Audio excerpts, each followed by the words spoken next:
With PON, you can now put your trust in builders and the entire network, actually. I see this expanding more than just PBS. You're really truly decentralizing this market space as well.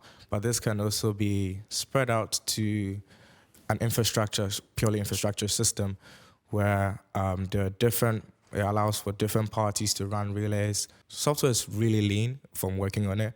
You could spin it up in just like under 2 minutes. So it allows everybody to contribute more to the chain as a whole and allow for more stability. So I'd see making the PBS market more decentralized and taking that responsibility and that accountability from one entity is great for the entire network as a whole. My name is Ronny Panford. I am a software engineer at Blockswap, primarily dealing with the protocols. I am primarily coding, but before that, I put myself as a ETH staker as well. See how it benefits me. Pain points I'm experiencing in seeking to get my transactions through. So most of the day, especially in the early mornings when the ideas are bright, is to have a feel of what challenges I currently face in PBS, and then based off of that, have a discussion and then build off of my own challenges and the entire market's challenges as well. So I more or less intend to empathize with the problem space before I seek to code anything at all, being an actor myself. At the moment, we're working on PON. PON basically is a proof of neutrality network, which will allow PBS to be more privacy aware. Is the idea. With Ethereum moving from a single chain to execution and consensus layer, there's a separation between the execution content and then what the chain progresses. And so there's this proposer builder separation, essentially what PBS is about. Out of this two chains, which more or less drive the Ethereum network, there's a market created out of PBS.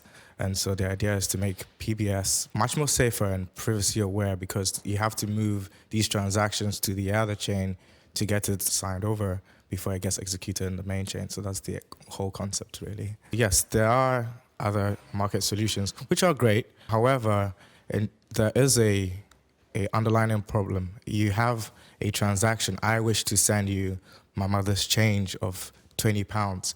But then everybody can see the £20 that has to be signed over. So we want to create that privacy that you don't know what I'm sending, but I can get my transaction approved on the blockchain. So PON will allow this separation to include this privacy across the chains without revealing the contents of the block to proposers or to relayers. And then the idea is we have that signed over, and that is a commitment included by the builders who would provide the transactions, so no one gets to see your content and, let's say, front run you or cheat you out of your trade. Despite blockchain being trustless, we actually do trust relays to actually see the full block content. So in a PBS market that can possibly in the future be heavily monopolized, you have this huge trust on one entity to view your block content and supposedly encrypt it and hide it to proposers. But then they are a fail point. They are more or less a choke point as well, because in viewing your block content, they could make some actions that go against you upon execution. So that is currently what we trust relayers to do in the PBS system. But with PON, we take that trust away from relayers and do not, as a builder or as a searcher, do not reveal anything at all to this single entity. And so it creates a much more trustless system. With PON, you can now put your trust in builders and the entire network, actually. Proposers with PON, there's a post-block validations and checks and penalties. So not only do you just trust builders out of the box, there are checks and balances in place where there's collateral, there are penalties. So you create this network and system that enforces or ensures that entities within the network are good actors. Currently, there's no actual way to penalize. We try and validate the block. If the block looks good, then it goes onto the network. But then there are other intentions or actions you can execute without having post-block validation, and that's what PN tends to do as well. What we're doing currently is we more or less have a registry for almost every actor within PON, and with smart contracts in play, you have a registered builder. So builders have an identity in this network which you can trace and more or less act upon, proposals as well. So everybody more or less has a central point within the contract which can't essentially lie about who is who. Based off of these contracts, you could see at what point did, with reporters in play, you can see at what point did any actor fail to do their task or their job, and based off of the contract, see how much collateral they had in play, penalize them, more or less their track record in terms of how they perform or contribute to the network. The most key thing would be privacy. I gave a much more simpler example with sending your grandma £20, but you have larger institutional entities who would send millions and billions. Even there's data they can, for without money, there's data in transactions at some point, or some contract interactions as well. So keeping that private to my intent to do a task is my number one priority, and having to commit all of that to an entity trusting that they would forward it ahead is a big quote-unquote pain point for me. So having to move that need to trust a single entity to keep that private for me and rely on contracts and the entire network, not just a single party, is what PON relieves my pain point in this case, and speed.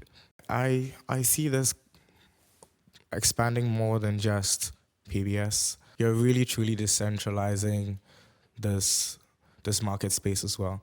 But this can also be spread out to an infrastructure, purely infrastructure system, where there are it allows for different parties to run relays. Software is really lean from working on it. You could spin it up in just like under 2 minutes.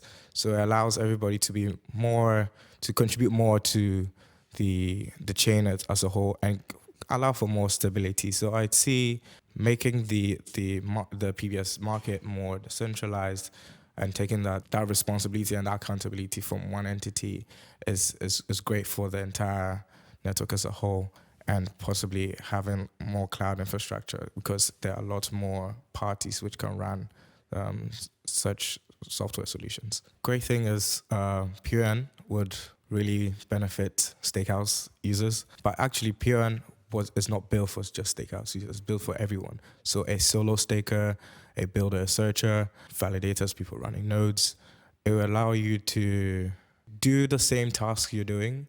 We're not changing anything, we're not affecting your workflow. We're just in the software and in the order flow of bids and blocks. We're just having a different system or different architecture in place to ensure this privacy and speed, because the relays now do not have to look into transactions and do some hashing and then do some checks. You can get your block to proposals even much more quicker as well.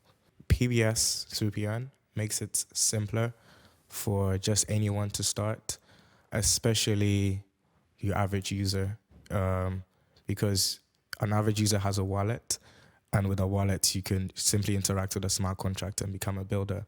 There's no censoring, there's no checks you'd have to be in place. So it makes it easy for the guy next door to have start a builder and make a living or run an income, and have his peers or his friends start his own small little market for proposing blocks or getting proposal opportunities on the chain.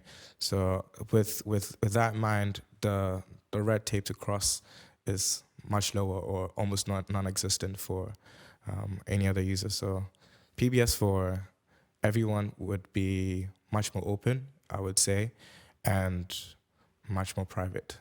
Transition is almost seamless. As I said, nothing's new in terms of how you interact within PON. Softwares for builders, for instance, are Geth. Geth is the execution layer engine, and our builders embedded with Geth. You can choose to get Geth as it is and use it as a node, execution layer node, and not even have to run a builder, but then there's nothing you'd have to change in your workflow at all.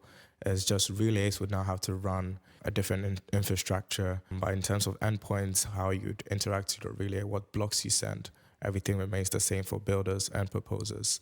It's just a relay infrastructure that has to be set up a little bit differently.